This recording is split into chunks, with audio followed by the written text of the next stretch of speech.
പതിവായി ഹദ്ദാദ് ചെല്ലുന്നവരാണ്. അതൊക്കെ ജീവിതത്തിലെ വല്ലാത്ത കാവലാണ്. ഹദ്ദാദ് എന്ന് പറഞ്ഞാൽ ഞങ്ങൾ എന്താ വിചാരിച്ചത്? അബ്ദുല്ലാഹിൽ ഹദ്ദാദ് റളിയല്ലാഹു അൻഹുവിന്റെ അടുക്കൽ അവിടുത്തെ 70 ശിഷ്യന്മാരുണ്ട്, ഔലിയാക്കൾ. അവർ വന്നിട്ട് പറഞ്ഞു, ഉസ്താദെ, ജനങ്ങളെ ഈമാൻ തെറ്റിപ്പോകാതിരിക്കാൻ ഒരു ആത്മീയ കാവൽ വേണമല്ലോ.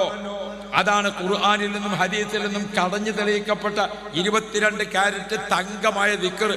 അത് മാത്രം ക്രോഡീകരിച്ചതാണ് ഏത്? ഹദ്ദാദ്. ആ ഹദ്ദാദിന്റെ ഓരോന്നും പ്രത്യേകതയാണ്. ഹദ്ദാദിന്റെ ദിക്റുകളൊക്കെ ഇങ്ങനെ ചൊല്ലിയിട്ട് അവസാനത്തെ ദിക്ർ എത്ര പ്രാവശ്യം? അവസാനത്തെ ദിക്ർ 4 പ്രാവശ്യമാണ്. അസ്തഗ്ഫിറുല്ലാഹ റബ്ബൽ ബറായ വനസ്തഗ്ഫിറുല്ലാഹ മിനൽ ഖതായ. അതെന്തേ 4 വട്ടായത്? ബാക്കിയൊക്കെ 3 അതെന്തേ 4 അത് അള്ളാഹിനോട് പൊറുക്കലിന് ചോദിക്കുന്ന ഏറ്റവും വലിയ ദിക്റാണ്. മനുഷ്യന് 4 അവസ്ഥയാണ്. ഒന്നിരിക്കൽ നമ്മൾ ഒറ്റക്കാണ്, അല്ലെങ്കിൽ നമ്മൾ കൂട്ടത്തിലാണ്, അല്ലെങ്കിൽ നമ്മൾ രാത്രിയാണ്, അല്ലെങ്കിൽ പകലിലാണ്. പടച്ചോനെ, അസ്തഗ്ഫിറുല്ലാഹ റബ്ബൽ ബറായ, ഒറ്റക്ക് സംഭവിച്ച ദോഷം പുറത്തു തരണേ, ആ നിയ്യത്താണ്.